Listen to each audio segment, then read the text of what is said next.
Assalamu alaikum. Peace to the supreme angels. Peace to the mighty FOI and M.G.T. I'm your brother in the struggle, Brother Minister Alifullah. And today we're going to cover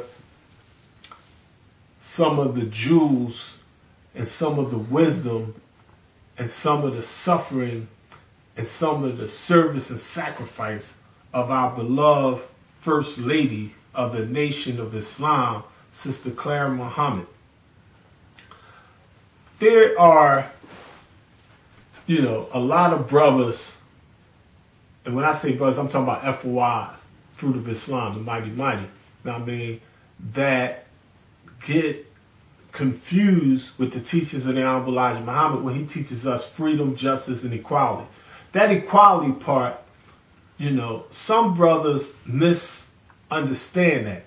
They're interpreting equality according to Yaqub's grafted devils. They're interpreting equality the way male chauvinists or the Caucasian interprets equality. Let me just give you a mental picture, if you will. Say you had a man that was 6 feet 1. I'm 6 feet 1 inches tall. Say you had somebody 6 feet 1 inch tall, and they're trying to watch a baseball game, and the fence is 5 feet 10. It'd be nothing for me to just watch the game. I really don't have to do nothing but just stand there and watch it. But say you had a wife that's 5'1", and the fence is 5'10". My wife can't see that. She can't see the game.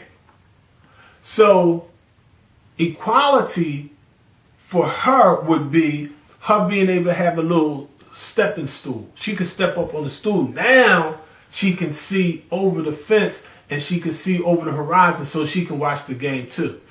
Now say we had a little baby. Say the baby's baby girl. Baby girl is only 3 feet tall. She can't see what we see.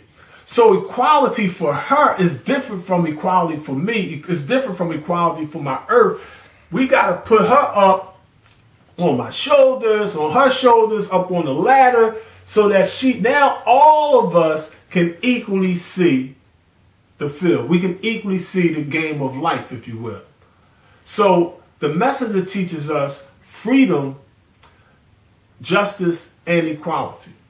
Equality is to deal equally in all things, meaning that what's equal for one is not equal for another. It's not equality if a black girl that's a straight A student goes to college with a white girl that's a straight A student. Because the black girl, though she's going to college, she's coming from a poorer historical background.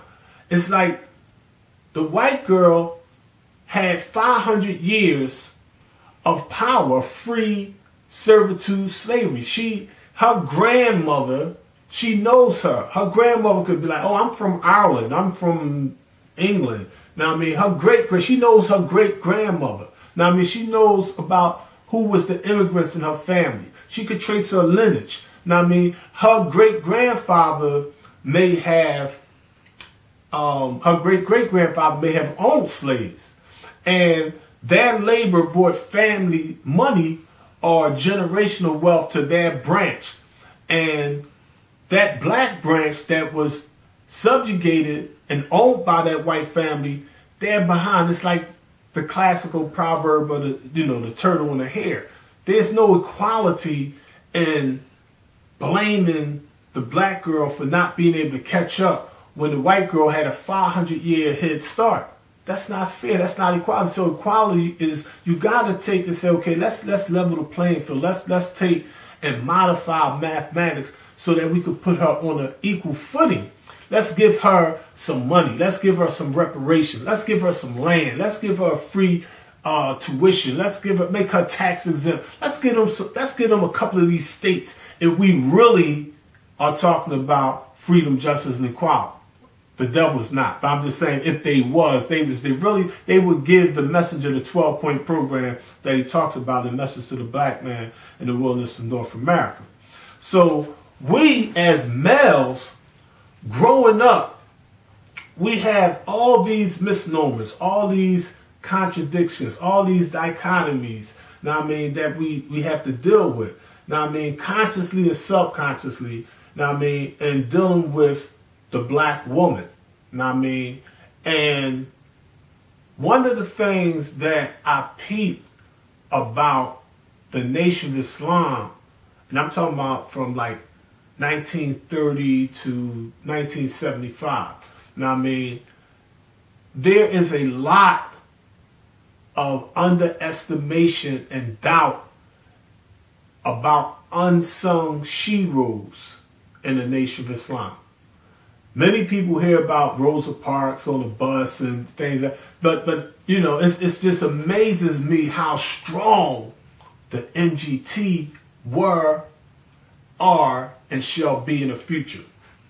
You had M.G.T, you had MGTs that literally was fighting for human rights and civil rights and political rights, economic rights from the get-go, from the early years of the Nation of Islam. So much so that the messenger himself, realistically, historically, politically, economically, when he went to prison, his prayer was not to the black man God. His prayer was to his wife. Now, those of you that may have never been in the belly of the beast, you know what I mean? Like, you know, I wasn't in a gang. I was the leader of a gang, 40 Thieves, you know what I mean, in North Philly. You know what I mean? Love my squad. You know what I mean? Darren, Stevie, Harold, Daryl, it's no limit. My homie Trey, Smitty, now we was all cards. I was Ace Money, we had Deuce, we had the King, we had the Joker, all the cards, I mean, you know, Spades, the Diamond, you name it. We was all doing our dumb stuff together, you know what I mean? And I loved them. They loved me. You know what I mean? At the age of 13, I took a bullet for them. I mean, when I was 13, to give you some idea what type of level of dumb stuff we was on. But, you know what I mean, we were suffering under institutionalized racism as young black men, like any other black men. You know what I mean? At the time, you know what I mean, my mom moved from down 16th and Westmoreland, from down North Philly to a better part of North Philly, down Broughton Alley. For me, it was like the suburbs, even though it wasn't. I mean, Broughton Alley back then, like 1979, 80, it was like the first thing I remember is calling my mom because I seen a yellow bird on the windowsill. I never in my life seen a yellow bird in North Philly. All I seen is little brown birds and pigeons and crows and stuff like that. We didn't have the pretty birds out there in the hood, you know what I mean? But these brothers was like, they had better housing, more fathers in the house. Most of them didn't have no father, but the houses was beautiful. My stepdad at the time, you know what I mean, his name happened to be Rick Ross, Richard Ross, not the rapper or not the California hustler, but, you know, but his father owned real estate. And he had, you know, we living in a 3-story house down north. My mom got under welfare and some ghetto dramas jumped off down there with some knives and all this crap. So my mom was like, I'm tired of this scrap. We moving. So we never finished the house. But before he was trying to fix the house up, he taught me all kinds. That's how I learned carpentry, electrical work, plumbing, whatever. You know what I mean? So we was fixing the house up so that we could eventually move in there. But because of some ghetto drama, we had to just pack everything up and move within like 48 hours. So we just moved down there. And the house really wasn't completed, but it was a beautiful house, beautiful neighborhood, blessing in disguise. Now, I mean, long story short, we was cool down there. But these dudes was like, I'm the new kid on the block. So the first thing I had to do was fight everybody. Not that I was in trouble. They was like, he from North. You know what I mean? Yo, look, dude, you know what I mean?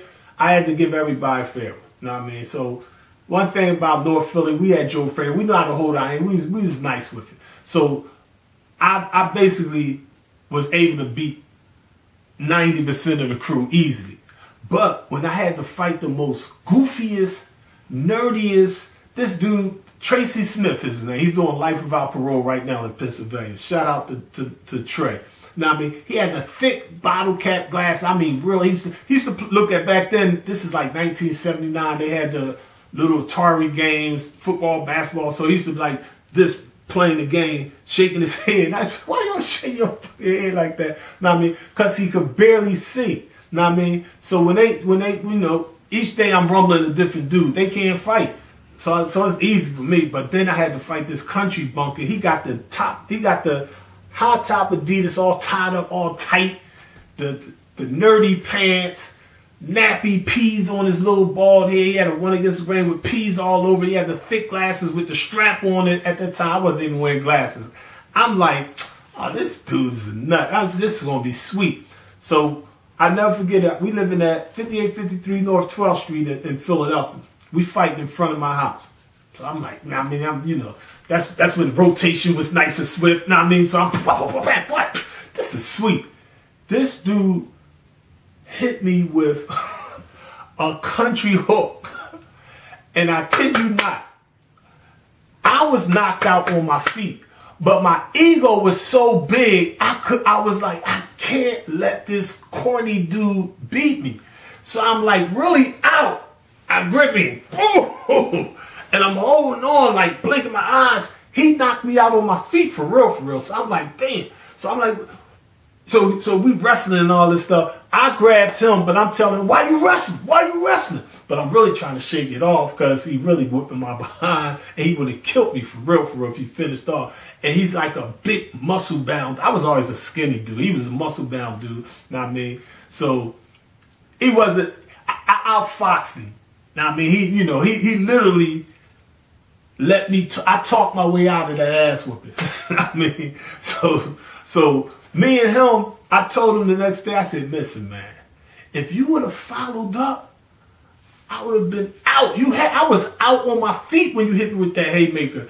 I just was like able to grab you, but for real, you knocked me out. Know what I mean? So me and him became good friends. Know what I mean? And you know, I was the one that got him like the 3 shade tapes. I go over the crib with the clippers. Know what I mean? I got him the top 10s. He had the thick bottle caps. Know what I mean? I had him with the contacts. He getting girls now. Know what I mean? He flying them up. That's my heart. Know what I mean? Tracy Smith. But his dad, now his cousin, Tone, is from my neighborhood down North Philly. So I know me and Tone, we hustled together before I moved up there. I didn't know that was his cousin. So Tone come down there. So he like, yo, what's up? Damn, it's just my cousin. So we, you know what I mean? Us three, we was like the good, the bad, and the ugly. You know what I mean? Trey, like I said, he's in Pennsylvania. You know what I mean? You go an inmate located finder. He'll tell you right to this day, he's like, listen, last time I seen Ace, we robbed the police. We used to rob cops. We broke into the police stations, stealing mopeds. We see the cops down Fifth and Alley. You know what I mean? The cop come inside the bank. They had the big windows back then. So we see the cop. He go in the joint. He get this knot of money. Oh, we getting him. They like, you a cop, man. I mean, we from North Philly at the time. We like, man, we rob cops. So Trey's stronger than the mug. So he go under his arm, grip me from the back of his head. Ooh! Tone, little light-skinned dude, he dead now. You know what I mean? Throw some peace be upon him. Trey hit the leg. Hey, boom! I go in the pocket. I get the money. Let's go! We running. But Tone, being greedy, Tone steals the man's ink pen, a fake gold pen. He stuffed on us. That's what hustlers used to do back then. There was no iron amongst thieves. So he stuffed the pen. So the police run up on us because we went through some other stuff, but the police run up on us, and long story short, he got the pen, so they know it's us. Long story short, now I mean, we go through what we go through. But growing up down there, now I mean, it was like a different mentality. Now I mean, like they was hood, and it got worse as years went on. Now I mean, like the guy I worked for, Johnny Bird, Yaya, now I mean, Big Yaya, his son, he had 2 sons actually, and he had a daughter from another sister, but his son, Johnny Bird Jr., and his little son, Hakeem, this is like 1981, so Hakeem is like, I would say like 5 years old. Johnny Bird at the time was like I give him probably like 12, 13. So those are like my little biological brothers. I work in the store. We hang out together, you know, Donkey Kong, you know what I mean, you know, make sure they good, protect them, whatever. But that pop is like that boy. You know what I mean? Long story short, his son, Johnny Bird, takes over the whole section of Philly when I go to the Belly of the Beast. You know what I mean? But the real thing that I always noticed was the power of Yaya was not Yaya. See, everybody knew Yaya. He all the guns in the world. You know what I mean? He's the reason you can't use food stamps no more. He counterfeiting the food stamps. He go to jail to the feds for counterfeiting food. The biggest food stamp fraud case in America's history, all that kind. He got the guns all over the place. But the real power was a Jehovah Witness, Miss Lena. That's his wife. You know what I mean? She was a dynamic, intelligent, and powerful woman. And I come up under women that were strong. Like my mom was a strong black woman. You know what I mean? My Aunt Ola Hassan was a lieutenant of the Nation of Islam. She was a strong black woman. It was like a matriarchal system. Like my grandmother ran the house, not my grandpa. So in this day and time, a lot of people look at that as weakness, like that's belittling a man. But it's actually the way our ancestors in West African societies was balanced out. That's how they dealt with equality. You know what I mean? All the stuff you hear about the messenger wives, Sister Tynetta Muhammad, whatever. Sister Clara Muhammad was a strong black woman. She was a loyal and faithful black woman. Now I mean, ride or die type sister in this day and time. Now I mean, Sister Clara Muhammad, the messenger knew, no matter what beef they had or whatever, he knew he could always depend on her. So when the Honorable Elijah Muhammad went to the penitentiary, his answers to his prayers came not from a mystery God, not from, before Malcolm X was the national spokesman was Sultan Muhammad. The Honorable Elijah Muhammad had Sultan Muhammad before Malcolm X. Malcolm wasn't even in the ranks when Sultan Muhammad doing his thing. Then came the Honorable Minister Louis Farrakhan as the international representative of the Honorable Elijah Muhammad. But Sultan Muhammad, the messenger thing was, from jail, he like, nah, I'm not calling on Sultan. I'm not calling on the ministry. I'm not calling on the brothers.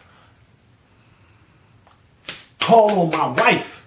Get my wife to come write me. I mean, he wrote to his wife. His wife was the one dealing with the finances. Sister Clara Muhammad was running the Nation of Islam for Messenger Elijah Muhammad while he was in the belly of the beast. Now I mean, and that's the real stuff. Now I mean, a lot of people don't understand that. Now I mean, you know, when I was in the belly of the beast, I had good brothers, loyal brothers, dedicated brothers, and I could call on them for certain things. You know what I mean? Certain brothers used to look out. Khalil-Allah, Rashid-Allah, especially Rashid-Allah, more than anybody. Rashid-Allah, Khalid-Allah, what have you. We had certain supreme angels that, you know what I mean? You know, but it was like, they knew that we really didn't need money because we was getting money before they even went home. We was getting money in the belly of the beast. But they would handle, like when it came to publishing my first book, the first printing came from Rashid and Sister Khalida.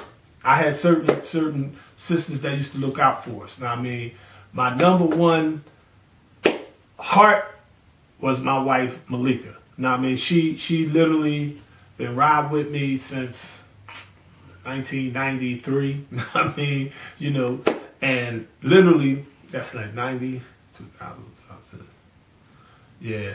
Now, I mean, almost 40 years now. Now, I mean, you know, but it's like, when the devil kicked me out of here, send me here, she there. When they kicked me out of there, send me there, she there. When they kicked me out of there, send me there. Everywhere I went, she know for 40 years, these devils hated my guts because of one issue.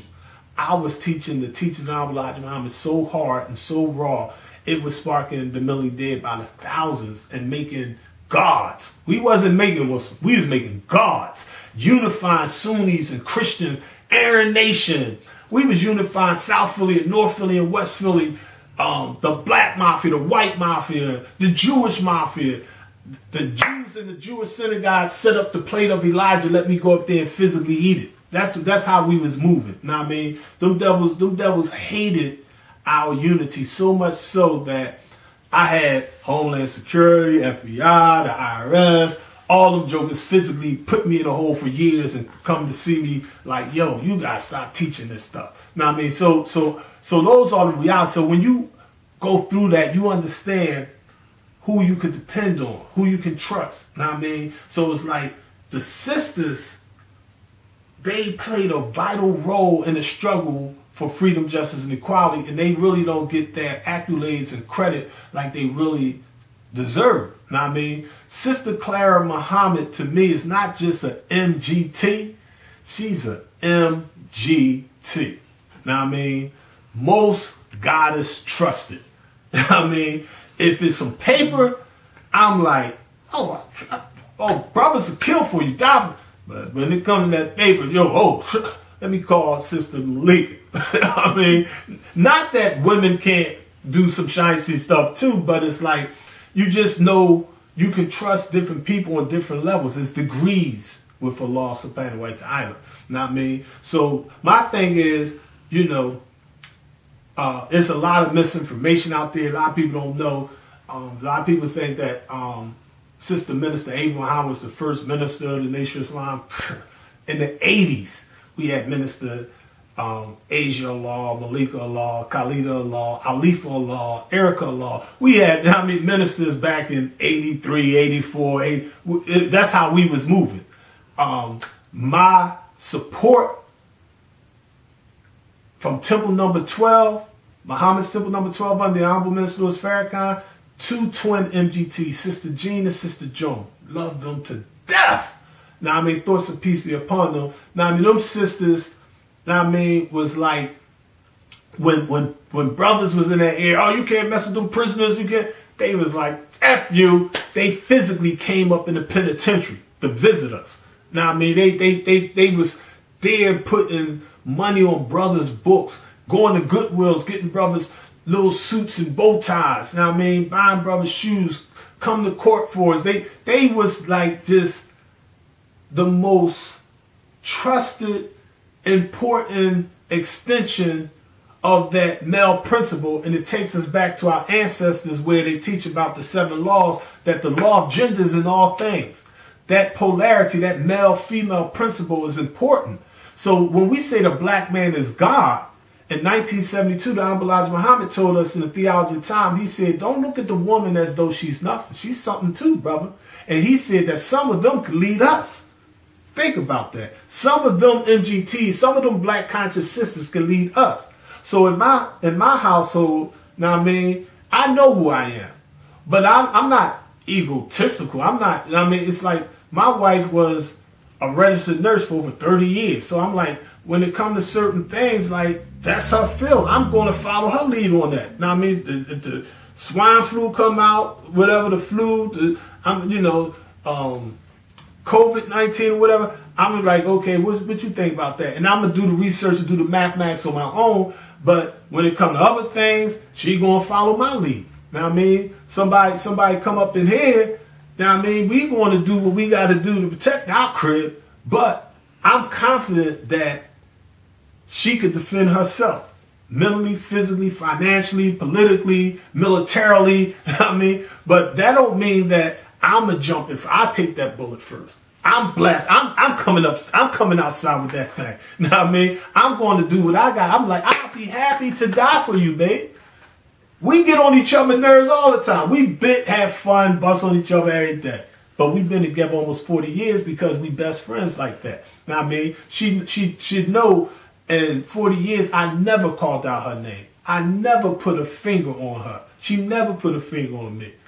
Wanted to, I mean, but that love is that elevation of understanding. Know what I mean? Because I keep it real with her. She keep it real with me. She like, you are the most strongest, weakest motherfucker I've ever seen in my life. I mean, and I'd be like, you are the most wisest, dumbest motherfucker. I mean, we just bit like that. Now, I mean, that's my heart. Now, I mean, and it's like, it's real. We keep it real with each other. Because one thing we never did was we never let a day go by where we didn't pray in the name of the Lord God who came in person, Master from Muhammad's message. We never ate food unless we made a brief. I don't care if we just said Allahu Akbar. I don't care if I just gave her a kiss. And said I love you. That realness is what keeps the bond. So no matter what difficulties you may have in your relationship, I don't care if it's your girlfriend, your wife, your wives, or whatever the case may be, recognize and respect the contributions of the black woman. Understand everything's real. All that meta, hieroglyph. The reality is when Hatshepsut and them females made moves and stepped up to the plate, a lot of dudes was jealous of that. A lot of them tried to suppress that, hide that, destroy that part of the culture. Do the math yourself. Look up the oldest images of God. It's a black woman. It's a goddess. What? What you talking about, Lee? I'm black man to the core. I'm Salam Allah boy. But when you understand the law of gender, you understand that Father Allah creates himself in the womb of space. It's no argument. You be like, I understand the science. I understand the universal laws. I understand nature. It does not mean that we place she over he. Because at the end of the day, you'd be like, which came first, the chicken or the egg? Which came first, the chicken or the egg? Elementary, the egg. Now, what came first, the egg or the water molecule? All life comes from water, the water molecule. Which came first, the black man or the black woman? Elementary, the black man is God, the original man, the Asiatic black man, the maker of the own cream of planet Earth, God of the universe. But that man does not negate the womb of man. You see? Islam Allah, the struggle continues.